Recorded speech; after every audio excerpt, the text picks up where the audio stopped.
என்ன படிக்க போறீங்க? What next? I want to become a lawyer. Criminal lawyer. அம்மாடி, பிசிக்ஸ்ல சென்டம் வாங்கியிருக்கீங்க. தமிழ், இங்கிலீஷ், மேக்ஸ் இதெல்லாம் ஓகே.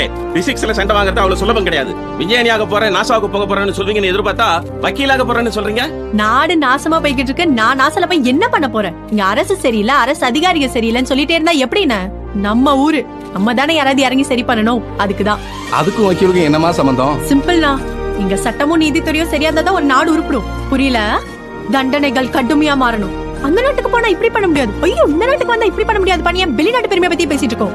ஏன் அங்கெல்லாம் சட்டம் சாட்டை அடி அடிக்குது. பெண்ணை ரேப் பண்ணா நடு ரோட்ல நிக்க வச்சு தலைய வெட்டுறாங்க. ஆனா இங்க ஒருத்தனோட ஒரு சுண்டு விரல கூட நம்மளால வெட்ட முடியல. பெரும் தண்டனை அனுப்புறது மட்டும்தான் ஆண்டவனோட வேலை. அது ஆள் மாறாம, அட்ரஸ் மாறாம, ஏன் அவன் இனிஷியல் மாறாம சரியா கொண்டு போய் சேர்க்கறதா ஒரு வக்கீலோட வேலை. இங்க செய்குலியும் சேதாரமும் எப்பவுமே ஆள் மாறி போய் சேர்ந்துருதுன்னு, அது செஞ்சவனுக்கு கரெக்டா போய் சேரணும்.